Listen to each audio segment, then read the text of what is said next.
অল্প সময়ে একটা বিষয়ের উপর আলোচনা করব। বিষয়টি হচ্ছে আমরা যেটি ফিকহের কিতাবে কিতাবুল জিনায়াত নামে পড়েছি। কিতাবুল জিনায়াত যেটা পড়েছি, অর্থাৎ ইসলামের যে সমস্ত অপরাধের শাস্তি পশ্চিমা আইনে বা প্রচলিত ভাষায় বলা হয় ক্রিমিনাল ল। আমাদের যে কোর্টের দুই ধরনের আইন আছে, একটা হচ্ছে ক্রিমিনাল ল, আরেকটি হচ্ছে সিভিল ল। ক্রিমিনাল ল যেটা, সেটা বাংলায় বলা হয়, এটা উর্দু, এটা বাংলা, এটা ফৌজদারি আইন বলে। ফৌজদারি আইন উর্দুতে বলে, বাংলায় এটা ব্যবহার হয়। তো ক্রিমিনাল ল যেটা ইংলিশে বলা হয়, আর এটাকে আমরা ফৌজদারি আইন নামে চিনি।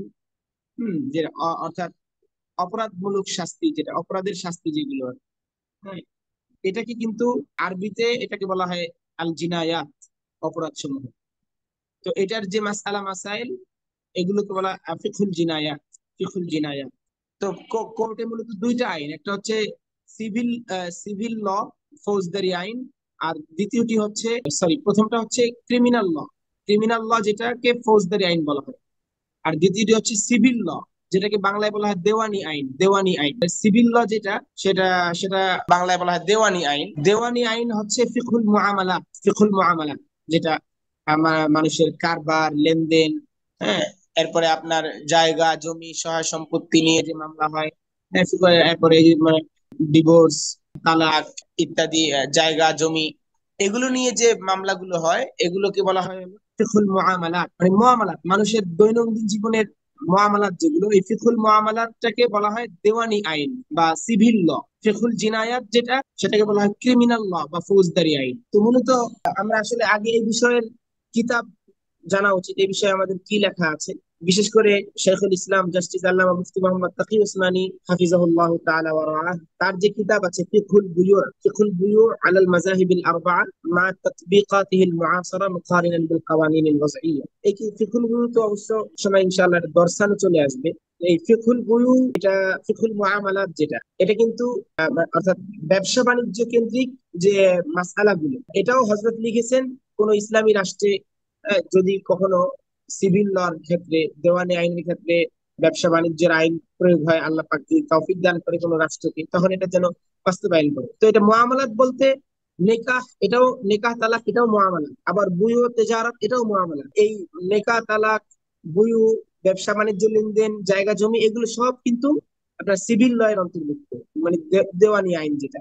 আরেকটা হচ্ছে যেটা আমাদের ক্রিমিনাল ল, যেটা জেনায়াত, ফিকহুল জিনায়াত যেটা, সেটা হচ্ছে ক্রিমিনাল ল বা ফৌজদারি আইন। এটার ব্যাপারে আমাদের একটা মৌলিক কিতাব আছে, যেগুলো ক্রিমিনাল ল সম্পর্কে, ইসলামের ফৌজদারি আইন সম্পর্কে, সেটাকে বলা হয় আত-তাশরিউল জিনাই আল ইসলামী। এই কিতাবটার নাম, এই যে আপনারা দেখতে পাচ্ছেন, আহ, আত-তাশরিউল জিনাই আল ইসলামী মুকারিনান বিল কানুনিল ওয়াজঈ। এই যে কিতাব আত-তাশরিউল জিনাই আল ইসলামী মুকারিনান বিল কানুনিল ওয়াজঈ, এক খণ্ডের। এটা কিন্তু ইসলামের ফৌজদারি আইন সম্পর্কে, ফিকহুল জিনায়াত অর্থাৎ হুদুদ। হুদুদ আর জিনায়াতের ভিতরেও আমাদের মূলত তিনটা ভাগ। জিনায়াতের ভিতরেও তিনটা প্রকার: হুদুদ, কিসাস, তাজিরাত। হুদুদ, কিসাস, জিনায়াত আমরা মূলত এই তিন ভাগে ভাগ করতে পারি: হুদুদ, কিসাস এবং তাজিরাত।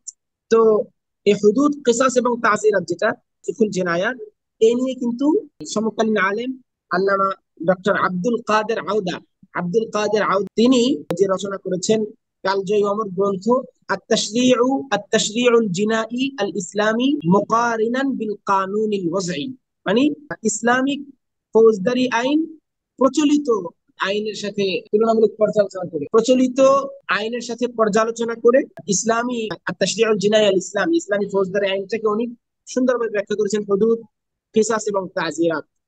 তো হুদুদ যেটা, হুদুদ আমরা জানি যে মূলত যেটা আল্লাহ পাকের পক্ষ থেকে যে বিধান অবধারিত, এর মধ্যে কোনো পরিবর্তনের সুযোগ নেই, পরিবর্তনের অবকাশ নেই। হ্যাঁ, এরকম অপরাধ ছয়টা: হদ্দে জেনা, হদ্দে শুরবে খামার, হদ্দে কাযাফ। এই যে হুদুদ গুলো রয়েছে, হ্যাঁ, যে হুদুদ গুলো রয়েছে, এগুলো অপরিবর্তনীয়। আল্লাহর পক্ষ থেকে যে বিধানগুলো, এগুলো শাস্তি দেওয়া আছে: জিনার শাস্তি, হদ্দে সারাকা, চুরির শাস্তি, হদ্দে শুরবে খামার, মদ পানের শাস্তি, হদ্দে কাযাফ, মিথ্যা অপবাদ দেওয়ার শাস্তি, কোন নারী, সতী নারীকে জিনার অপবাদ দেওয়ার শাস্তি, হ্যাঁ, তো এই যে হুদুদ গুলো রয়েছে এগুলো কিন্তু আল্লাহর পক্ষ থেকে নির্ধারিত, এগুলোর মধ্যে কোনো পরিবর্তনের অবকাশ নাই, সুযোগ নাই।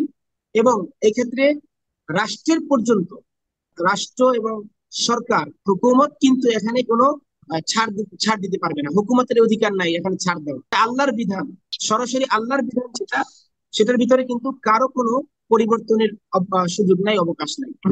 যেমন মনে করেন কেউ চুরি করলো, এই চুরির শাস্তিটা এটা কিন্তু দেওয়া আবশ্যক। এখানে সরকার প্রধানের, ইসলামী রাষ্ট্র যদি থাকে, প্রধানমন্ত্রী, রাষ্ট্রপতি, প্রধান বিচারপতি থেকে শুরু করে কেউ তার এই শাস্তি মুলতবি করতে পারবে না, কেউ তার এই শাস্তি বাতিল করতে পারবে না। চুরির শাস্তি, চুরির শাস্তি আল্লাহ তাআলা নির্ধারণ করে দিয়েছেন। এই চুরির শাস্তির মধ্যে বিচারপতি, বিচারকের কোনো হস্তক্ষেপ করার অধিকার নাই। বড় বংশের মানুষ, বড় বংশের সন্তান, সে চুরি করেছে, তার শাস্তি পরিবর্তন করার কোনো সুযোগ নাই। রাসূল করিম সাল্লাল্লাহু আলাইহি ওয়াসাল্লামের সেই ঘটনা আপনারা শুনেছেন, যে এক হাদিসে কিতাবে পড়েছেন আপনারা, তাওরা হাদিসের বস্তু, সম্ভ্রান্ত ব্যক্তি চুরি করেছে, তো তার ব্যাপারে রাসূলের কাছে সুপারিশ করা হয়েছিল। রাসূল কি বলেছেন, যদি মোহাম্মদের মেয়ে ফাতেমাও চুরি করতো তাহলে আমি তার হাত কেটে দিতাম। এবং আগের যুগের আগে অন্যান্য যে ইহুদ নাসারা, তারাও এইভাবে ধ্বংস হয়েছে। তাদের মধ্যে যখন কেউ সম্ভ্রান্ত কেউ অপরাধ করতো তখন শাস্তি দিত না, আবার দুর্বল অসহায় কেউ অপরাধ করতো তার উপর শাস্তি প্রয়োগ করতো। তো ইসলামের যে হুদুদ গুলো, এগুলোর ভিতরে কিন্তু কারো কোনো পরিবর্তনের সুযোগ নেই। আর আরেকটা বিষয়, হুদুদ গুলোর ক্ষেত্রে কারো কোনো পরিবর্তনের সুযোগ নেই, চাই সে প্রধান বিচারপতি হোক, যাই হোক। হ্যাঁ, এটা ততক্ষণ পর্যন্ত, যতক্ষণ পর্যন্ত সেটা আদালতে না যাবে এবং রাষ্ট্রীয় ফাইল পত্রে সেটা লিখিত না হবে, যতক্ষণ পর্যন্ত এটার মামলা আদালতে দায়ের না হবে, মোকদ্দমা আদালতে দায়ের না হবে, ততক্ষণ পর্যন্ত মূলত এই এর আদালতে মামলা দায়ের না হওয়ার আগ পর্যন্ত এই সুযোগ আছে যে এটা ডিসমিস করে দেওয়ার। যেমন একটা ঘটনা আপনাদেরকে আমি বলি, যেমন রাসূল করিম সাল্লাল্লাহু আলাইহি ওয়াসাল্লামের যুগে মসজিদে নববীতে এক সাহাবী শুয়েছিলেন, তারিখের কিতাবে এসেছে, এক সাহাবী শুয়েছিলেন। তো তার মসজিদে নববীতে তার মাথার নিচে একটা দামি চাদর ছিল, মূল্যবান চাদর ছিল।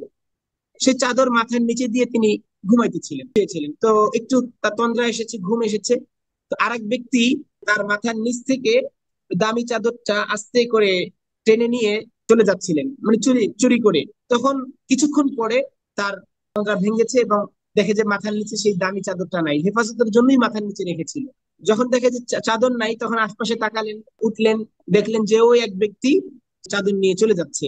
তার তার উপর চোখ পড়লো, তিনি দৌড়ে গিয়ে ওই লোককে ধরে আনলেন, ওই লোককে ধরে এনে রাসূলের কাছে নিয়ে আসলেন, যে ইয়া রাসূলুল্লাহ, এই লোক আমার চাদর কি করেছে, আমার চাদর চুরি, দামি চাদর চুরি করেছে। চাদরটা এত দামি ছিল যে 10 দিরহামের বেশি ছিল, অর্থাৎ যতটুকু পরিমাণে চুরি করলে কি বলে শাস্তি আসে, চুরির শাস্তি, সেই পরিমাণ মূল্য ছিল ওই চাদর। রাসূল করিম সাল্লাল্লাহু আলাইহি ওয়াসাল্লাম তাকে জিজ্ঞেস করলেন এই চাদর কার। তো ও যে চুরি করেছে সে বলল যে এই চাদরটা ইয়া রাসূলুল্লাহ আমি চুরি করেছি, আমার ভুল হয়ে গেছে, চুরি করেছি, এই চাদর আমার না, এই চাদর অমুকের, আমি তার মাথার নিচ থেকে চাদর চুরি করে না বলে অনুমতি ছাড়া নিয়ে গেছি। তখন যে লোকের চাদর চুরি করা হয়েছে সে অনুতপ্ত হয়েছে, লজ্জিত হয়েছে। আমি রাসূলের কাছে তাকে নিয়ে আসলাম, তাকে তো রাসূলের কাছে নিয়ে আসলাম, এখন তো রাসূল তার উপর চুরির শাস্তি আরোপ করবেন, চুরির শাস্তি প্রয়োগ করবেন। সে রাসূলের কাছে আবেদন করলো যে ইয়া রাসূলুল্লাহ, আপনি তার উপর চুরির শাস্তি প্রয়োগ করেন না, তাকে মাফ করে দিলাম, আমার চাদর আমি নিয়ে নেই, আপনি তাকে চুরির যে শাস্তি, হাত কাটার শাস্তি তাকে দিয়েন না। তখন রাসূল সাল্লাল্লাহু আলাইহি ওয়াসাল্লাম তাকে বললেন যে হাল্লা ক্বাবলা আন তাতিয়া বিহি, হাদিসের একটু এবার আপনি মুখস্থ রাখবেন, যে হাল্লা ক্বাবলা আন তাতিয়া বিহি, তুমি এখন তাকে মাফ করতে চাচ্ছ, তাহলে এটা তো তুমি মাফ করতে চাচ্ছ, যেহেতু তাকে চুরির শাস্তি তাকে দিতে চাচ্ছ না, তাহলে এইটা তুমি আমার কাছে নিয়ে আসার পূর্বে করতে। যখন তুমি আমার কাছে নিয়ে এসেছো, রসুল তো কাজী, রসুল বিচারক, রসুল সেনাপতি, রাষ্ট্রপ্রধান, তো রসুল বিচারক ছিলেন। তো রসুল যেহেতু বিচারক হিসেবে, বিচারকের কাছে যখন মামলা এসে গেছে, তার কাছে মামলা দায়ের হয়ে গেছে, তো রসুল বললেন তুমি আমার কাছে তাকে নিয়ে আসার পূর্বে তাকে ক্ষমা করবে, ক্ষমা করতে চাইলে ক্ষমা করতে, কিন্তু যখন আমার কাছে নিয়ে আসছো, এটা আমার কাছে চলে আসছে বিষয়টা, এখন তোমার আর তাকে ক্ষমা করার সুযোগ নেই। এখন তার রাসূল সাল্লাল্লাহু আলাইহি ওয়াসাল্লাম তার উপর অসন্তুষ্ট হলেন, তুমি তাকে মাফ করতে চেয়েছো, তাকে আমার কাছে আনলে কেন, আমার কাছে আনার আগেই তোমাদের দুইজনের মধ্যেই বিষয়টা নিষ্পত্তি করতে, বিষয়টা মীমাংসা করতে কেন আমার কাছে নিয়ে আসলে। মূলত তাহলে বোঝা গেল যে মোকদ্দমা দায়ের করার পূর্বে মূলত হুদুদ গুলোর ক্ষেত্রেও এই সুযোগ আছে যে ব্যক্তিগত পর্যায়ে এটা এটা গোপন করে, এটা লুকিয়ে রেখে এটাকে সমাধান করা। যেমন এটা চুরির ক্ষেত্রে গিয়েছে, চুরি ছাড়াও জেনা, ব্যভিচার, হ্যাঁ, এরপরে ইত্যাদি অন্যান্য যে অন্যায়গুলো আছে, সেগুলো যদি কোনো সাক্ষী না থাকে, জেনার ক্ষেত্রে চারজন সাক্ষী না থাকে, তখন তো শাস্তি শাস্তি প্রয়োগই করা যাবে না। এরপরেও যদি সাক্ষী থাকে এবং এরপর অন্যান্য অপরাধ যেগুলো আছে, আহ, মদ পানের অপরাধ, কেউ কেউ মদ পান করেছে, তো তোর সাক্ষী নাই, সে ইকরার করতে পারে যে বিচারকের কাছে আমি মদ পান করেছি, অথবা সাক্ষী থাকলে সাক্ষী সাক্ষী যাবে। কিন্তু ইসলাম কিন্তু বলে যে কেউ যদি কাউকে মদ পান করতে দেখে, তাকে বুঝাও, যে মদ পানকারী তাকে বুঝাও যে মদ পান করা নাজায়েজ, মদ পান করা হারাম, এর দ্বারা বিবেক নষ্ট হয়, আকল নষ্ট হয়, হ্যাঁ, এর দ্বারা ক্ষতি হয়। সে যদি ব্যক্তিগত পর্যায়ে সংশোধন হয়ে যায়, তাহলে এই মদ পানের সাক্ষ্য নিয়ে তুমি আদালতে যাইও না, তাকে বুঝাও। সে যদি চুরি ছেড়ে দেয়, তাকে বুঝাও। সে যদি আহ, সে যদি আহ, মদ পান ছেড়ে দেয়, সে যদি চুরি করা ছেড়ে দেয়, হ্যাঁ, সে যদি তার চরিত্রকে সংশোধন করে নেয়, তাহলে এটা আদালতে যাওয়া দরকার নেই। বা ইসলামী শরিয়া আদালতে যাওয়ার পূর্বে যদি এটা মীমাংসা করা যায়, তাহলে কিন্তু এখানে কোনো শরিয়তের শাস্তি আসবে না। শরিয়তের শাস্তিটা তখনই হবে যখন এই এই মামলাটা, মোকদ্দমাটা আদালত পর্যন্ত গড়াবে। যখন আদালত পর্যন্ত চলে যাবে যে অমুক দুজন সাক্ষী, যে অমুক কি করেছে, মদ পান করেছে, দুইজন সাক্ষী যদি সাক্ষ্য দেয়, হ্যাঁ, অথবা চারজন সাক্ষী সাক্ষ্য দেয় অমুক জেনা করেছে, অথবা দুইজন সাক্ষী সাক্ষ্য দেয় অমুক চুরি করেছে, অথবা সে নিজে স্বীকারোক্তি করে, যখন আদালতে চলে যাবে তখন আর কারো মাফ করার অধিকার নেই। তবে আদালত পর্যন্ত যাওয়ার আগে এটা ইচ্ছা করলে সাহেবে হক মাফ করে দিতে পারবে, অথবা নিজেও এটা মাফ করে দিতে পারবে। এটা একটা বিষয়। ইসলাম কিন্তু এটাই বলে যে মন্দ কাজ করে সেটাকে প্রচার না করা। যে আমি যদি একটা গুনাহ করে ফেলি অথবা কাউকে গুনাহ করতে দেখি, তো সেটা তাকে তাড়াতাড়ি ধরে এই আদালতে নিয়ে যাব তা না, আগে তাকে বুঝাই। সে যদি সংশোধন হয়ে যায়, বাস, এটার প্রকাশ করা দরকার নেই। সে যদি ইসলাহ হয়ে যায়, আলহামদুলিল্লাহ, এটা প্রকাশ করার কোনো প্রয়োজন নেই। কিন্তু যদি এটা আদালত পর্যন্ত চলে যায়, তখন কিন্তু এটা হকুল্লাহ, আল্লাহর হক। তখন এটা যখন অপরাধ সাব্যস্ত হয়ে যাবে শরঈ ভাবে, তখন কিন্তু যে সাক্ষী দিছে তারও এই অধিকার নাই যে এটা বলা যে আপনি তাকে তাকে ক্ষমা করে দেন, অথবা আদালতের কেউ তাকে ক্ষমা করতে পারবে না, এটা একমাত্র আল্লাহ। তো এরপরে একটা জিনিস মনে রাখতে হবে যে মুআমালাতের তিনটা স্তর। মুআমালাতের কয়টা স্তর? তিনটা স্তর। একটা হচ্ছে যে খালেস জাতি মুআমালা, খালেস জাতি মুআমালা, ব্যক্তিগত মুআমালা। তো রাসূল সাল্লাল্লাহু আলাইহি ওয়াসাল্লাম ব্যক্তিগত মুআমালায় কিন্তু সবসময় ক্ষমা করতেন, ব্যক্তিগত মুআমালাগুলো ক্ষমা করে দিতেন। আল্লাহ পাক কোরআন কারীমে বলেছেন ফাফু আনহুম ওয়াসফাহ। এরপরে আরেক জায়গায় বলেছেন ফামান আফা ওয়া আসলাহা ফাআজরুহু আলাল্লাহ। কাউকে ক্ষমা করে দিল বা ইসলাহ করে নিল বা মীমাংসা করে নিল, আল্লাহ পাক তাকে উত্তম প্রতিদান দান করবে। ফামান আফা ওয়া আসলাহা, ব্যক্তিগত মুআমালা হলে ক্ষমা করে দিবে, সেটা ঠিক ঠিক আছে, সেটা ক্ষমা করা উত্তম। প্রতিশোধ নিতে পারবে, তবে ক্ষমাও করতে পারবে, ক্ষমা করা উত্তম। আর হুকুকুল ইবাদ, যেগুলো হুকুকুল ইবাদ, যেটা আমি যেটা বলেছি মাত্র, হুকুকুল ইবাদ যেগুলো, হুদুদ গুলো তো হুকুকুল্লাহ, হুদুদ গুলো হচ্ছে হুকুকুল্লাহ, আর কিছু আছে হুকুকুল ইবাদ, বান্দার হক। তো হুকুকুল ইবাদ এটা শেষ পর্যন্ত মাফ করার ইখতিয়ার আছে, আদালতি ফয়সালার পরেও মাফ করার ইখতিয়ার আছে। যেখানে হুকুকুল ইবাদটা গালেব, সেখানে আদালতি ফয়সালার পরেও মাফ করতে পারবে। যেমন কেউ কাউকে শারীরিক ভাবে আঘাত করেছে, জেনায়েত আলাল আলাল নফস, জেনায়েত আলাল হুজব, কেউ একজনের কান কেটে দিছে, কেউ কেউ আমার কান কেটে দিল, তো এটা জেনায়েত আলাল হুজব। কান তো এমন যেটার মিসাল আছে যে তার আমার অধিকার আছে, যে আমার কান কেটে দিছে আমি তার কান কেটে দিব, এখন এটা আমি মাফ করে দিতে পারি। এটা কিন্তু হুকুকুল ইবাদ, হুকুকুল ইবাদ। এরপরে কিসাস, যেটা কিসাসটাও কিন্তু হুকুকুল ইবাদ, কিসাস হুকুকুল ইবাদ।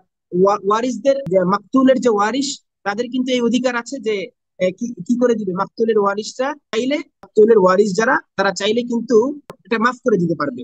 এটা হুকুকুল ইবাদ। তো হুকুকুল ইবাদটা মূলত শেষ পর্যন্ত মাফ করার ইখতিয়ার আছে। আর যেখানে হকুল্লাহ এবং হকুল ইবাদ দুটাই আছে, কিন্তু হকুল্লাহ গালেব, সেখানে কোনো কোনো সূরতে মাফ করার কি নাই, ইখতিয়ার নেই। রাসূল করিম সাল্লাল্লাহু আলাইহি সাল্লামের ব্যাপারে হযরত আয়েশা সিদ্দিকা রাদিয়াল্লাহু তাআলা আনহা হাদিস উল্লেখ করেছেন যে মা যারাবা রাসূলুল্লাহ সাল্লাল্লাহু আলাইহি ওয়াসাল্লাম গোলামান কত্তু। রাসূল, আয়েশা সিদ্দিকার বর্ণনা, রাসূল সাল্লাল্লাহু আলাইহি ওয়াসাল্লাম কখনো কোনো গোলামকে মারেন নাই নিজ হাত দ্বারা। রাসূল সাল্লাল্লাহু আলাইহি ওয়াসাল্লাম কখনো নিজ হাত দ্বারা কখনো তার গোলামকে প্রহার করেন নাই, এবং নিজ হাত দ্বারা রাসূল সাল্লাল্লাহু আলাইহি ওয়াসাল্লাম কখনো তার অধীনস্থ খাদেম খাদেমাকে প্রহার করেন নাই। এমনকি রাসূল সাল্লাল্লাহু আলাইহি ওয়াসাল্লাম তার নিজ হাত দ্বারা কখনো পশু জন্তু বাহনকেও প্রহার করে নাই। সাধারণত বাহনে আরোহণ করা অবস্থায় চাবুক থাকে, চাবুক দিয়ে বাহনকে মারে যেন দৌড়ায়। তো রাসূল সাল্লাল্লাহু আলাইহি ওয়াসাল্লাম কিন্তু বাহনে আরোহণ করা অবস্থায়ও রাসূল সাল্লাল্লাহু আলাইহি ওয়াসাল্লাম নিজ হাত দ্বারা চাবুক দ্বারা একটা বাহনকেও তার জীবনে আঘাত করেন নাই, কোনো গোলামকেও মারেন নাই, কোনো খাদেম খাদেমাকেও দস্তে মোবারক দ্বারা মারেন নাই। রাসূল ইসলামের পবিত্র হাত দ্বারা কখনো কোনো প্রাণীকে পর্যন্ত, কোনো হায়াওয়ানকে পর্যন্ত চাবুক দ্বারা বা হাত দ্বারা আঘাত করেন নাই। এটা রসুলের আদত ছিল। কিন্তু রসুল করিম সাল্লাল্লাহু আলাইহি ওয়াসাল্লাম নিজের ক্ষেত্রেও রসুল রসুল করিম সাল্লাল্লাহু আলাইহি ওয়াসাল্লাম মাফ করে দিতেন। ওয়ালা নীলা মিনহু শাইউন ফান্তাকামা লিনাফসিহি, যে এমনও হয় নাই লা নীলা মিনহু শাইউন, রসুলের সম্মানে কেউ আঘাত করেছে, রসুলকে গালি দিয়েছে, কিন্তু রসুল তাও প্রতিশোধ নেন নাই। রসুল নিজের জন্য কখনো প্রতিশোধ নেন নাই, রসুলের ইজ্জতের উপর আঘাত করেছে, গালি দিয়েছে, কিন্তু প্রতিশোধ নেন নাই। কিন্তু ইল্লা আন তুনতাহাকা মিন হুরুমাতিল্লাহ, কিন্তু আল্লাহর হদ, আল্লাহর আল্লাহর কোন হুরুমাতকে যদি কেউ নষ্ট করে, আল্লাহর কোন হদকে যদি কেউ নষ্ট করে, তখন কিন্তু আল্লাহ রসুল সাল্লাল্লাহু আলাইহি ওয়াসাল্লাম এর আদত ছিল ফাইদান তাহাকা হুরুমাতিল্লাহ, যখন আল্লাহর কোন হদকে কেউ নষ্ট করবে, আল্লাহর কোন হদের পর্দাকে যখন কেউ নষ্ট করবে, হাত্তা ইয়ান্তাকিমা লিল্লাহ, তখন আল্লাহর জন্য কিন্তু আল্লাহ রাসূল প্রতিশোধ নিতেন। তো রাসূল কারীম সাল্লাল্লাহু আলাইহি ওয়াসাল্লাম ব্যক্তিগত কোনো কাজে কারো থেকে প্রতিশোধ নিতেন না। রাসূলের ব্যক্তিগত আঘাত করলে, সম্মানহানি করলে প্রতিশোধ নিতেন না, কিন্তু আল্লাহর হরুমাতকে যদি কেউ নষ্ট করত, আল্লাহর হরুমাতকে যদি কেউ নষ্ট করত, তখন হাত্তা ইয়ান্তাকিমা লিল্লাহ, তখন আল্লাহর জন্য আল্লাহ রাসূল প্রতিশোধ নিতেন।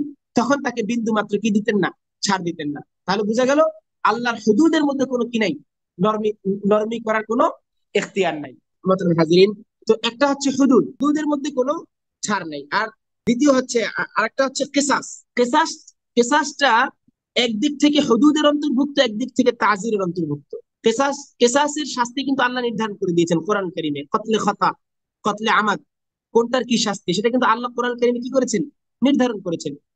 কতলে আমাদের এই শাস্তি, কতলে খতার এই শাস্তি, হ্যাঁ, সেটা কিন্তু আল্লাহর পক্ষ থেকে নির্ধারিত। এবং আল্লাহ পাক বলেছেন ওয়াল জুরুহাতু কিসাস, নাফসু বিন নাফসি ওয়াল আইনু বিল আইনি ওয়াল আনফু বিল আনফি ওয়াল উযুনু বিল উযুনি ওয়াস সিন্নু বিস সিন্নি ওয়াল জুরুহাতু কিসাস। হ্যাঁ, কেউ কারো চোখ নষ্ট করলে তারও চোখ উঠে ফেলা হবে, কান কেটে ফেললে তারও কান কেটে ফেলা হবে।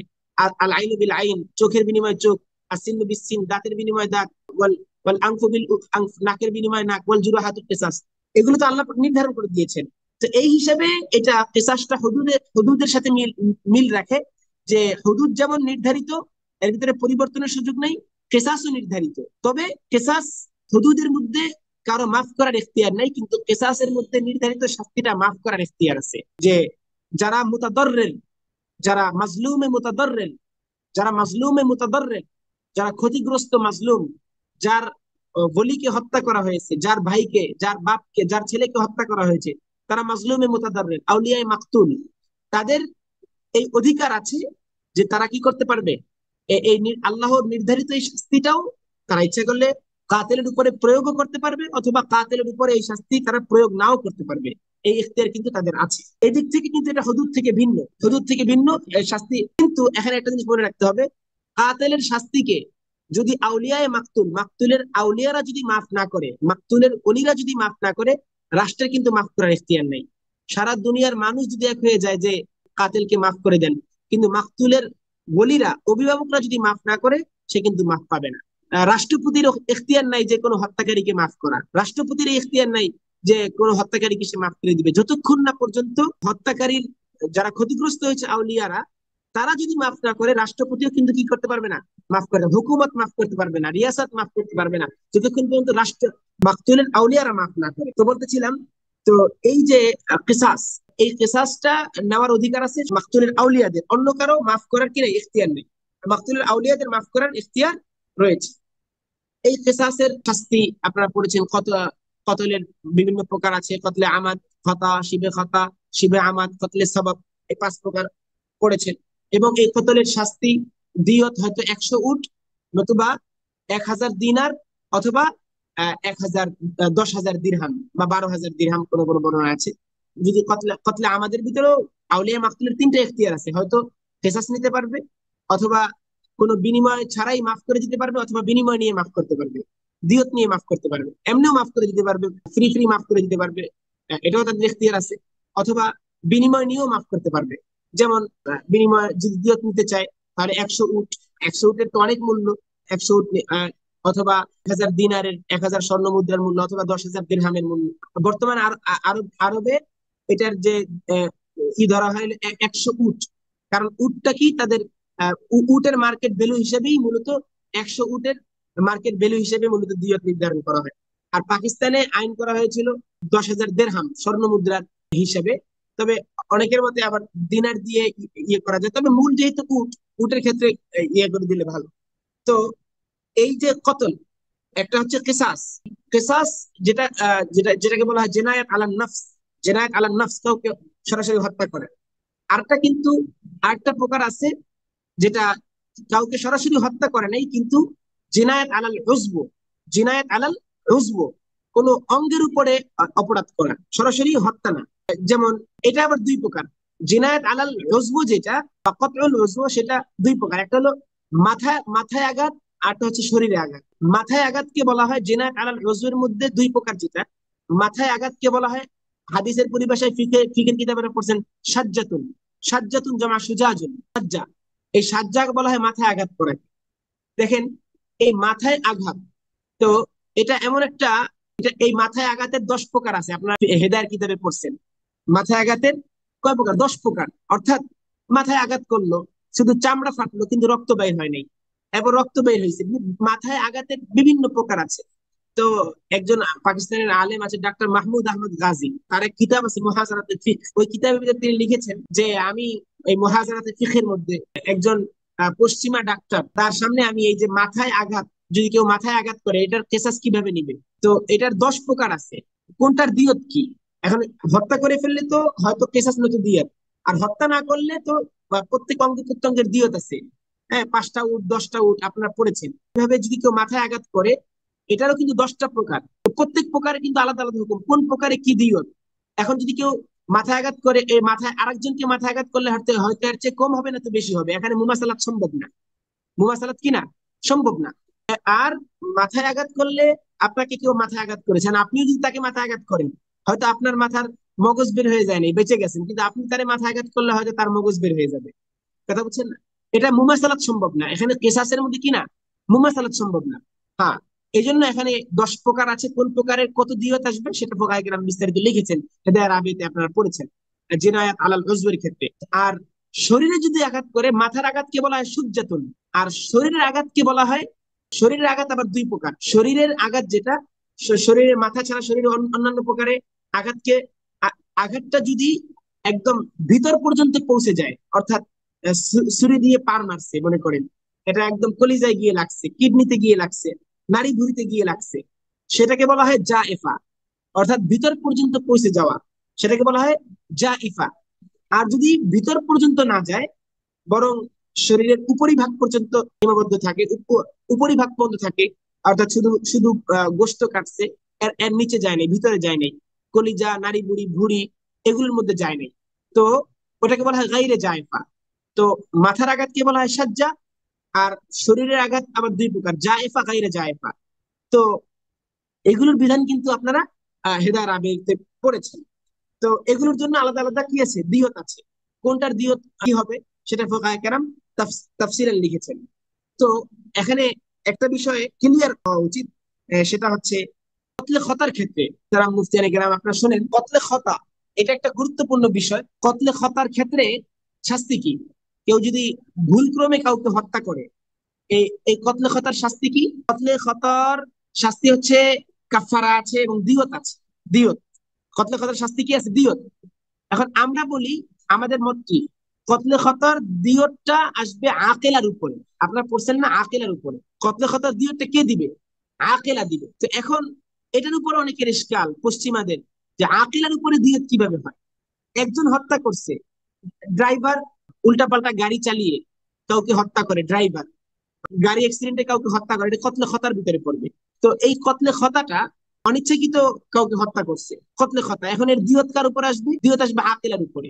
আকেলা মানে কি, অর্থাৎ যে হত্যাটা করেছে তার যে আদারি, বা অথবা তার কবিলা, তার গোত্র, তার গোত্রের উপরে আসবে, অথবা তার হাম পেশা, এই তার সমপর্যায়, এই তার যে, সে যে চাকরিটা করে, এই চাকরি অন্য যারা যারা করে, যেমন হযরত ওমর ওমর রাদিয়াল্লাহু তাআলা আনহু জামানায় আগে যেটা কবিলা ভিত্তিক ছিল, অর্থাৎ কেউ যদি হত্যা করে তার গোত্র তার দিয়ত দিবে। যদি ভুল ভুল ক্রমে কাউকে হত্যা করে, এই দিয়তটা দিবে তার গোত্র, যেই যেই বংশের ওই পুরা বংশ দিয়ত দিবে। আর এই দিয়তটা দিবে আপনার এই 3 বছর কিস্তিতে। 3 বছর 100 উট যেটা দিয়ত, এই একশো উটের দিয়তটা বা এর মূল্য দিবে 3 বছর কিস্তিতে। পুরা বংশ মিলিয়ে দিয়ত দিবে কতলে খতার মধ্যে। অর্থাৎ যে যেই গোত্রের, যে যেই খানদানের, তার এই গোত্র, ওই স্বগোত্র তার দিয়ত পরিশোধ করবে। হ্যাঁ, এটা স্বাভাবিক নিয়ম ছিল। দিয়তটা দিবে গোত্রের লোকেরা। এবং 3 বছরের মধ্যে দিবে, গোত্রের প্রত্যেকে দিবে। এই গোত্রের মধ্যে যারা যারা সামর্থ্যবান, প্রত্যেকের মাথা পিছু এই দিয়ত দিতে হবে, যেন 3 বছরে সবাই দিয়ত পরিশোধ করতে পারে এবং কারো কোনো খুব বেশি চাপ না পড়ে। তো এখন এই গোত্রের সবাই যদি তা দিয়ত দিয়ে দেয়, তাহলে এই সামনের থেকে কিন্তু কতলে খাতার প্রবণতাটা কমে যাবে। এবং কতলে খাতা কি, একজনের দূর থেকে শিকারী মনে করে তীর মেরেছে, ওটা আসলে শিকারী ছিল না, ওটা ছিল মানুষ, মানুষের গায়ে লেগে গেছে। অথবা তীর নিক্ষেপ করেছে জায়গা মতোই, কিন্তু ওটা শিকার ওই জায়গা থেকে সরে গেছে, কোনো মানুষ এসছে মানুষের গায়ে লাগছে। এটা তো কতলে খতা। তো কতলে খতার ভিতরেও কিন্তু যখন তার পুরো গোত্রের উপরে দিয়তটা বন্টন হয়ে যাবে, গোত্রের লোকেরা তাকে ভৎসনা করবে, গোত্রের লোকেরা অ্যালার্ট হবে যে আমাদের সকলের মাথায় দিয়ত চেপে গেছে, আমাদের বংশের কেউ যেন এই কোনো হত্যার মধ্যে সামনে জড়িত না হয়, তাহলে আবার সকলের মাথায় দিয়তের বোঝা চাপবে। এতে কি হবে, এই অপরাধ প্রবণতা কমে যাবে। কেউ ভুলক্রমেও কাউকে হত্যা করে, অ্যাক্সিডেন্ট করে, ড্রাইভার যদি অ্যাক্সিডেন্ট করে কাউকে হত্যা করে, হ্যাঁ, তাহলে কিন্তু পুরো গোত্রের উপরে এর দিয়ত চাপবে। তো পুরো গোত্র সতর্ক হবে সামনে থেকে, যেন আমাদের এই বংশের, এই খানদানের কেউ যেন, কারো দ্বারা যেন অপরাধ না ঘটে, তাহলে কিন্তু আমাদের সকলের মাথায় আবার এর জরিমানা চাপবে। তো ওমর রাদিয়াল্লাহু তাআলার যুগে মূলত এই গোত্রের সিস্টেমটা একটু একটু হয়ে গেছিল, একটু এলোমেলো হয়ে গেছিল। কুফা, বাসরা, নতুন নতুন এলাকা আবাদ হয়েছে, কুফা, বাসরা ইত্যাদি, এগুলোতে তো বিভিন্ন গোত্রের লোক ছিল। দেখা যায় এক গোত্রের লোক এক গোত্রের লোক এক জায়গায় না, এক জায়গায় বিভিন্ন গোত্রের লোক। এই গোত্র খানদান গুলো একটু ছড়াই ছিটাই গেছে, যার কারণে ওমর রাদিয়াল্লাহু তাআলা সহজ করার জন্য তখন করছেন কি, যে যেই পেশা, ওই পেশার তো ওখানে নথিপত্র থাকতো। যে যেমন সৈনিক, তো একটা সৈনিক যদি কাউকে অন্যায়ভাবে হত্যা করে, সমস্ত সৈনিকের উপরে তার দিয়তটা পরিশোধ করা আবশ্যক। এমনি ভাবে একজন পুলিশ যদি কাউকে হত্যা করে, সমস্ত পুলিশ যারা, একজন আইজিপি, একজন কনস্টেবল, একদম ওসি, এসি, এসপি, কথা বুঝে আসছে, এই যে পুলিশ, এটা একটা তাদের চাকরি। র্যাব, সেনাবাহিনী, কোন পুলিশ অন্যায় করলে, এই পুলিশ কোন অন্যায়ভাবে হত্যা করলে তার দিয়টা সমস্ত পুলিশের উপরে আসবে। একজন সেনাবাহিনী হত্যা করলে এই পেশায় যারা আছে তাদের সকলের উপরে দিয়ত আসবে। এমনি ভাবে একজন ড্রাইভার যদি অন্যায়ভাবে কাউকে হত্যা করে, ড্রাইভিং করতে গিয়ে ভুলে, তাহলে তার এই এই দিয়তটা আসবে পুরা যানবাহনের যে মালিক মালিক সমিতি আছে, বা সমস্ত ড্রাইভারদের যে সমিতি আছে, এই পুরা যানবাহনের মালিক এবং শ্রমিক সমিতির উপরে, পুরাটার উপরে আসবে। যারা এই গাড়ি, কোনো গাড়ির দ্বারা যদি গাড়ির নিচে পিষ্ট হয়ে মারা যায়, তাহলে কিন্তু এই পুরা যানবাহন মালিক, শ্রমিক, ড্রাইভারদের সকলের উপরে আসবে। তাহলে দিওটা যখন সকলের উপরে আসবে, তখন সবাই সতর্ক হবে সামনের থেকে, যেন এই একজন যদি কেউ ভুলে যদি ভুল ড্রাইভিং করে যদি কাউকে হত্যা করে, তাহলে কিন্তু এই সমস্ত ড্রাইভারদের কাঁধে এর দিয়ত চাপবে। তো এতে কি হবে, অপরাধ প্রবণতা কমে যাবে। তো এটা অনেকে এরকম বিরোধিতা করেছে, অনেক পশ্চিমারা, কিন্তু আসলে বিরোধিতা করার কোনো সুযোগ নেই। এটাই হয়তো বংশের উপরে আসবে, অথবা ওই পেশায় যারা জড়িত তাদের সকলের উপরে আসবে, যেমন করে দিয়েছিলেন অবস্থা ভেদে। আরেকটা হচ্ছে তাজির। তাজির কাকে বলে, যেটা কোনো শাস্তি নির্ধারিত নেই, কোনো শাস্তি কি নেই, নির্ধারিত নেই। তাজির হচ্ছে চুরি, এরপরে মদ পান, মিথ্যা জেনার মিথ্যা অপবাদ, এরপরে হত্যা, এগুলো ছাড়া তাজির আপনার, যেখানে তাজির মানে যে হুদুদ এবং কেসাসের ছাড়া বাকি যে অপরাধগুলো আছে, যেমন খাদ্যের মধ্যে ভেজাল দেওয়া, এটা একটা অপরাধ। কাউকে গালি দেওয়া, এটা একটা অপরাধ। হ্যাঁ, কারো সম্মানহানি করা, এটা একটা অপরাধ। হ্যাঁ, তো কারোর সাথে ঝগড়াঝাটি করা, কাউকে গালি দেওয়া, এগুলো কি অপরাধ। তো ইত্যাদি ইত্যাদি অপরাধ তাজির। এই অপরাধগুলো যেগুলো শাস্তি কোরআন এবং হাদিসে নির্ধারিত নাই, হুদুদের শাস্তি তো কোরআন হাদিসে নির্ধারিত, আর যেগুলো শাস্তি কোরআন হাদিসে নির্ধারিত নাই, সেগুলোকে বলা হয় তাজির।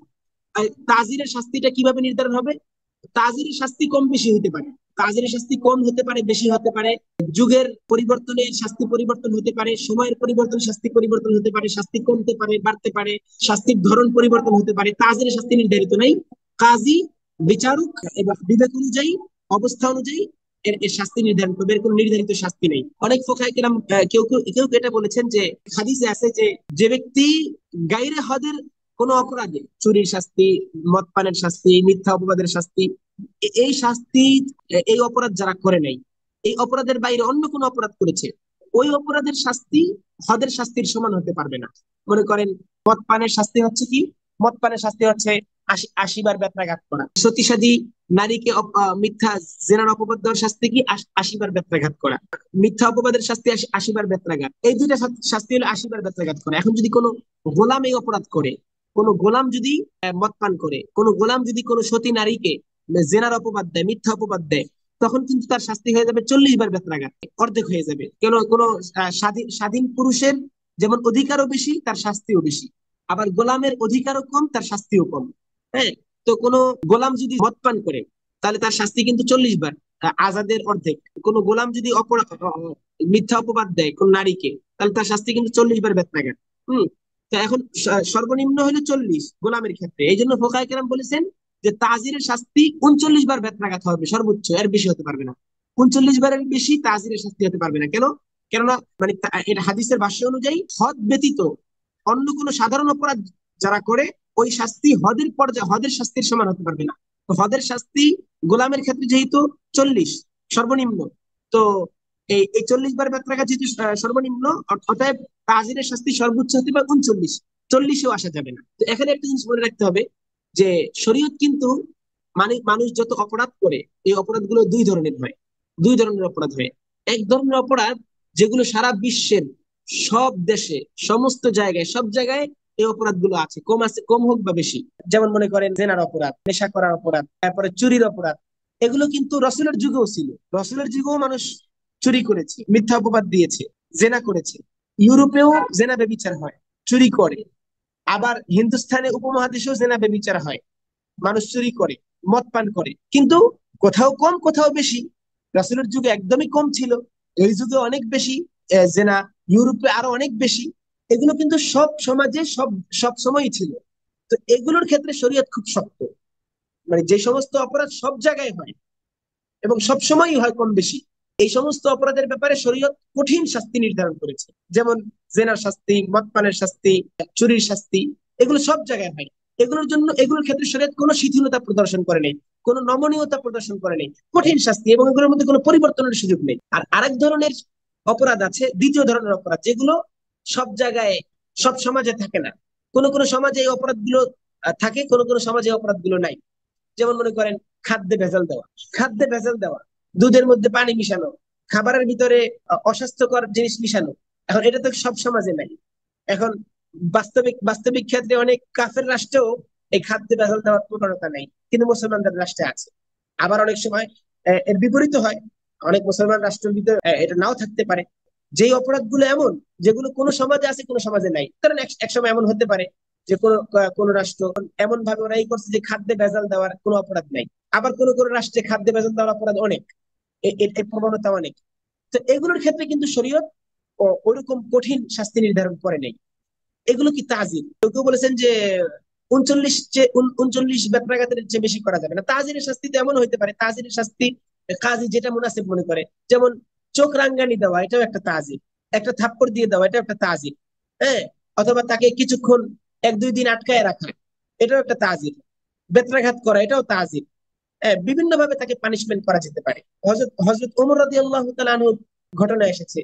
এক ব্যক্তি ওমর রাদিয়াল্লাহু তাআলা আনহুর যুগে বাইতুল মালের যে সিলমোহর নকল করেছে, বাইতুল মালের সিলমোহর নকল করে এরপরে ৩-৪ মাস পর পর সে কি করত, একটা অর্ডার করতো, এখানে সিলমোহর মেরে বাইতুল মাল থেকে খাদ্য আনতো, টাকা আনতো, মিথ্যা সিলমোহর, জালিয়াতি করে আর কি। তো এইভাবে বছর শেষে যখন হিসাব করা হইলো, যে দেখে যে বাইতুল মাল থেকে অনেক এরকম খাদ্য, অনেক টাকা পয়সা বা অনেক অনেক এরকম জিনিস বের হয়েছে, যেগুলো যা অর্ডার হয়েছে তার চেয়ে বেশি বের হয়েছে বাইতুল মাল থেকে। পরে হিসাব করে দেখা গেল সরকার থেকে যা মঞ্জুর হয়েছে তার চেয়ে বেশি বাইতুল মাল থেকে খরচ হয়েছে। কেমনে খরচ হয়েছে? বলে যে এরকম বছরে 3 4 5 বার এরকম বাইতুল মাল থেকে মিথ্যা সিল দিয়ে নেওয়া হয়েছে। তখন এই মিথ্যা সিল কে বানাইছে? যে বানাইছে সে ধরা পড়ছে।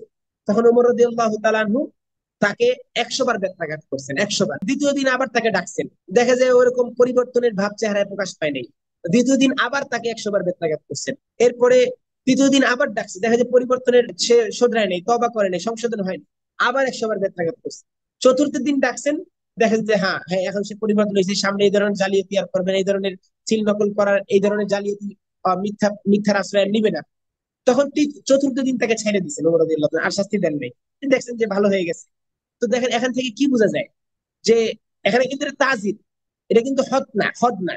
কিন্তু তাজিরের ক্ষেত্রে ওমর রাদিয়াল্লাহু তাকে 3 দিন 100 বার করে বেত্রাঘাত করছেন। তো বোঝা গেল কোন কোন ক্ষেত্রে যদি হাকেম, কাজী মুনাসিব মনে করে যে না, তার তার তাজিরটা, তার তার শাস্তিটা এখনো হয় না, তার আরো শাস্তি দিতে হবে, ওই ক্ষেত্রে তার ইজতিহাদ অনুযায়ী সে আরো বেশি শাস্তি দিতে পারবে। হ্যাঁ, এটাও কোন কোন আলেমদের মত। ইজতিহাদ অনুযায়ী সে তার উপরে আরো পানিশমেন্ট আরোপ করতে পারবে। হ্যাঁ, তো এটাও তাজির। তবে তাজিরের ক্ষেত্রে আমাদের কয়েকটা মূলনীতি মনে রাখতে হবে। তাজিরের ক্ষেত্রে একটা মূলনীতি হচ্ছে, নম্বর মূলনীতি, তাজিরের শাস্তি নির্ধারিত নেই শরীয়তে, তবে এমন শাস্তি নির্ধারণ করতে হবে যার ভিতরে মাসলাহাতে আম্মা আছে। এমন শাস্তি নির্ধারণ করবে যার ভিতরে উম্মাহর মাসলাহাত আছে, উম্মাহর মাসলাহাত আছে। এবং আহ, আহ, মাসলাহাতের উপর ভিত্তি করেই কি করতে হবে? শাস্তি নির্ধারণ করতে হবে। 2 নম্বর হচ্ছে এমন শাস্তি নির্ধারণ করতে হবে যে ওই যে হুদুদের মধ্যে যে শাস্তিগুলো আছে, মাসালেহ গুলো আছে, তাজিরের ভিতরেও এমন ভাবে শাস্তি দিবে হুদুদের মাসালেহ গুলো তাজিরের দ্বারাও যেন অর্জিত হয়। যে হুদুদের মাসালেহ কি, যেন অপরাধ প্রবণতা কমে যায়, মানুষের জন্য যেন দৃষ্টান্ত হয়। এই হুদুদের মাসালেহ গুলো তাজিরের মধ্যেও যেন, ওই মাসালেহ গুলো তাজিরের মধ্যেও আসে, এরকম ভাবে শাস্তি দিবে। আর 3 নম্বর হচ্ছে এমন ভাবে শাস্তি দিবে যার দ্বারা অপরাধটা কমে। এমন শাস্তি দিবে না যার দ্বারা সে আরো অপরাধ বেশি করবে। যেমন একজন অপরাধীকে শাস্তি দেওয়া মানে তার একটা অপারেশন করা। অনেকের আছে অপারেশন করলে তার রোগ ভালো হবে, আবার অনেকের আছে এমন অবস্থা যে অপারেশন করলে তার রোগ ভালো হবে না, আরো ছড়াবে। এখন একজন অভিজ্ঞ ডাক্তার সিদ্ধান্ত নিবে যে তার এখন এখন এই রোগী কি এমন রোগী কিনা যার অপারেশন করলে তার রোগ ভালো হবে, নাকি এমন রোগী যার অপারেশন করলে আর তার ক্ষতি হবে। তো একজন বিজ্ঞ বিচারক সে, একজন যখন অপরাধ করবে হুদুদ ছাড়া অন্যান্য, তখন এখানে কি শাস্তি দিবে? এখন এমন শাস্তি দিবে যেই শাস্তি দ্বারা তার অপরাধটা কমবে এবং সে সে সংশোধন হয়ে যাবে।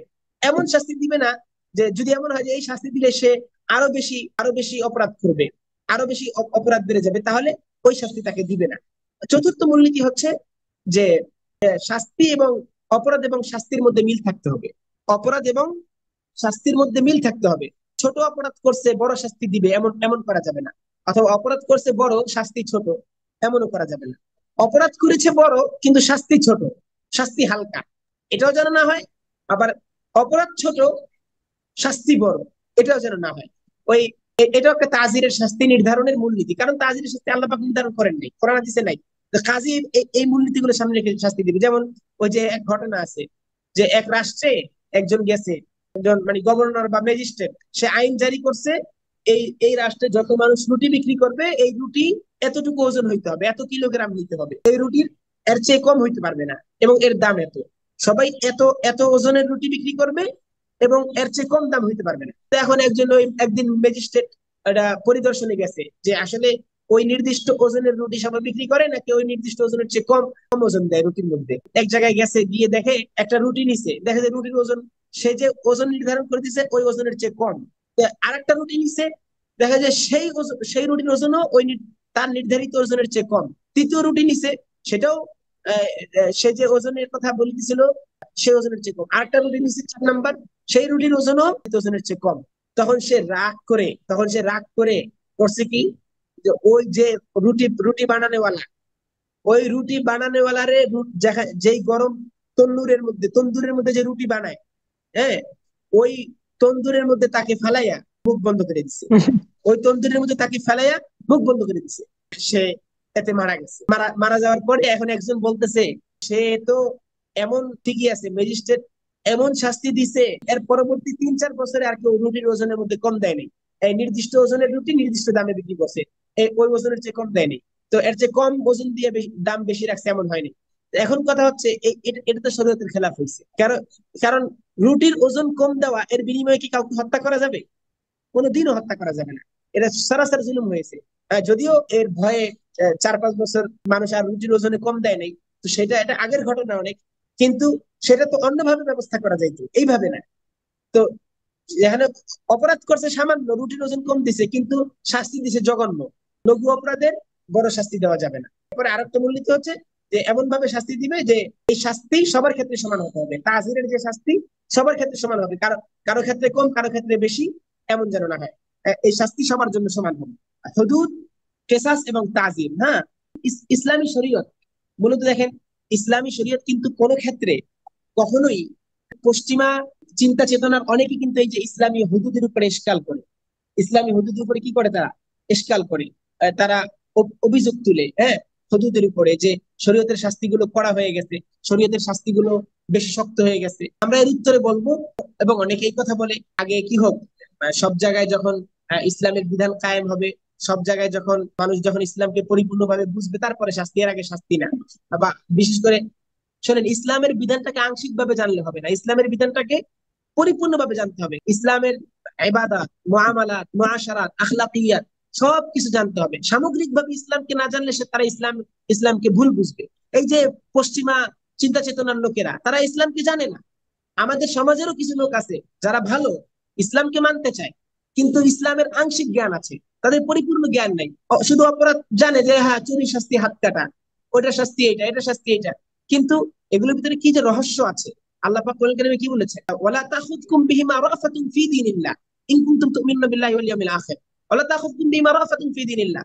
আল্লাহর দ্বীনের জেনার শাস্তি যখন প্রয়োগ করবে, যে ব্যভিচারী ব্যভিচারী লিখে, তখন তোমাদের অন্তরে যেন সামান্য মায়া সৃষ্টি না হয়, তাদের প্রতি সামান্য দয়া সৃষ্টি না হয়, তাদের প্রতি কোনো অনুগ্রহ সৃষ্টি না হয়। কারণ আল্লাহর বিধান, তুমি কি আল্লাহর চেয়ে বেশি অনুগ্রহকারী? তুমি কি আল্লাহর চেয়ে বেশি দয়াশীল? আল্লাহর চেয়ে বেশি তোমার মেহেরবানি আছে? আল্লাহ পাকের বিধান প্রয়োগ করাটাই তার উপর দয়া। আল্লাহ পাকের বিধান আরোপ করাটাই মূলত তার উপর দয়া। হুম। কারণ আল্লাহ পাক যে বিধান আরোপ করেছেন সেটাই আরোপ করতে হবে। ওয়ালা তাখুজকুম বিমা রাফাতুন ফি দীনিল্লাহ ওয়া লাকুম ফিল কিসাসি হায়াতুন ইয়া উলিল আলবাব। যে কিসাসের মধ্যে আমাদের হায়াত রয়েছে। একজন ব্যক্তি অপরাধ করেছে, এখন তার অপরাধের পরে, এখন প্রত্যেক অপরাধী, একজন অপরাধ করেছে, একজন কাউকে হত্যা করেছে, একজন কাউকে হত্যা করেছে, এখন তাকে যদি আপনি দয়া করে হত্যাকারীকে ছেড়ে দেন, সে আরো 10 জনকে হত্যা করবে, তাহলে তো এফসাদ হলো। তাকে যদি আপনি হত্যা না করে তাকে ছেড়ে দেন, একজনের একজনকে বাঁচাতে গিয়ে আরো 10 জনকে আপনি মারলেন। এবং তার যদি দৃষ্টান্তমূলক শাস্তি না হয়, তাহলে মানুষ দেখবে কি হত্যা করে সে পার পেয়ে গেছে, মানুষও হত্যা করতে, আরো মানুষ হত্যা করতে তখন সংকুচিত হবে না। তো তখন একজনের হত্যার বিচার না করার কারণে, তার উপর দয়া প্রদর্শন করার কারণে আরো 10টা হত্যা, আরো 100টা হত্যা সমাজে বেশি হবে। মানুষ মনে করবে যে হত্যা করলে আর শাস্তি প্রয়োগ হয় না, আমরাও হত্যা করতে পারবো। এখানে একটা বিষয় এখানে বোঝা দরকার। অনেক পশ্চিমারা এই কথাও বলে, রসুল সাল্লাল্লাহু আলাইহি ওয়াসাল্লাম তো দয়ার নবী ছিলেন, রসুল সাল্লাল্লাহু আলাইহি ওয়াসাল্লাম তো রহমতের নবী ছিলেন। তো রসুল সাল্লাল্লাহু আলাইহি ওয়াসাল্লাম এর দয়ার তাকাজা হচ্ছে, এই যুগেও যদি কেউ হত্যা করতো, হ্যাঁ, তার রসুলের দয়ার তাকাজা, তোমরা তো রসুলের উম্মত, দয়াল নবীর উম্মত, মায়ার নবীর উম্মত, এত কঠিন শাস্তি আরোপ করা যাবে না। এখানে এই জিনিসটা মনে রাখতে হবে যে রহমত আর আদল লাজেম মালজুম। রহমত এবং আদল লাজেম মালজুম। রসুল রহমতুল্লিল আলামিন ছিলেন, রহমতের নবী ছিলেন, কিন্তু পরিপূর্ণ ইনসাফগার ছিলেন। হ্যাঁ, কারণ কোরআন করিম কি কি বলেছেন? লিয়াকুমান নাসু বিল আদল। সমস্ত আসমানি কিতাবের উদ্দেশ্য একটা, লিয়াকুমান নাসু বিল আদল, সমস্ত মানুষ যেন ইনসাফের উপরে চলে আসে। আদল এটা কোরআনের সবচেয়ে বড় মূলনীতি, সমস্ত মানুষ যেন ইনসাফের উপরে চলে আসে। তো রহমত আর আদল লাজেম মালজুম, যেখানে রহমত আছে সেখানে আদল থাকবে। যদি যদি রহমত করতে গিয়ে আদল না থাকে, যদি দয়া করতে গিয়ে ইনসাফ না থাকে, সেটা দয়া না, সেটা অবিচার, সেটা জুলুম। শরীয়তের ক্ষেত্রে যদি আপনি শরীয়তের আইনের ক্ষেত্রে যদি দয়া প্রদর্শন করতে যায়, তখন জুলুম হবে। আপনার উপরে কি অন্যায় করেছে, অবিচার করেছে, এখন অবিচার করে সেটা আপনার মায়ের কাছে গেছে, এমন কারো কাছে গেছে যার উপর আপনি দুর্বল। এখন আপনার মার কাছে গেছে যে আমি তো আপনার ছেলেকে মারছি, আমার থেকে কেসাস নিবে, অথবা আমার অঙ্গ কাটবে, তার অঙ্গের বিনিময়ে এখন যেন আমার উপর দয়া করে। এটা কি ইনসাফ হবে বলেন? এটা কোনোদিন ইনসাফ হবে না। পৃথিবীতে যত অপরাধী আছে, পৃথিবীতে যত অপরাধী আছে, প্রত্যেক অপরাধীর জন্য কান্না করেনেওয়ালা, তার উপর দয়া করেনেওয়ালা বহুত লোক আছে। কিন্তু এরকম ভাবে যদি প্রত্যেক অপরাধীর দয়া কান্না করেনেওয়ালার জন্য প্রত্যেক অপরাধীকে ছেড়ে দেয়, তার মার দিকে তাকাইয়া, তার অন্যান্য আত্মীয় স্বজনের দিকে তাকাইয়া, তাহলে তো পৃথিবীতে কোনো অপরাধের বিচার হবে না, আর অপরাধ প্রবণতা বাড়বে, পৃথিবীর ভিতরে ফাসাদ সৃষ্টি হবে। এই জন্য রহমত আর আদল, রসুল রহমতের নবী ছিলেন, আদল ছিলেন। শরীয়তের ক্ষেত্রে রসুল কোনো কি দিতেন না, ছাড় দিতেন না।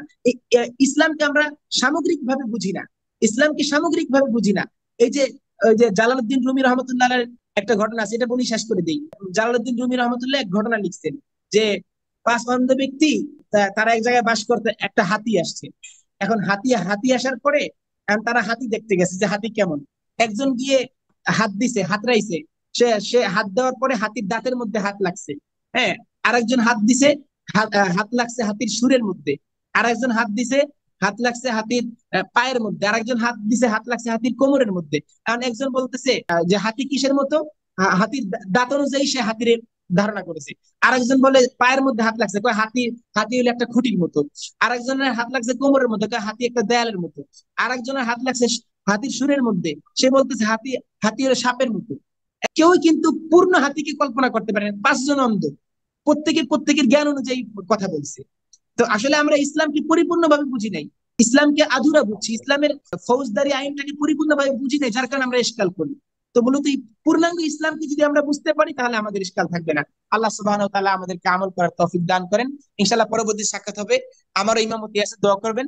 আল্লাহ পাক যা যা বলেছি শুনেছি, আমরা আমাদের সকলকে আমল করার তৌফিক দান করেন। ওয়া মা আলাইনা ইল্লাল বালাগুল মুবিন, ওয়া আখিরু দাওয়ানা আলহামদুলিল্লাহি রাব্বিল আলামিন।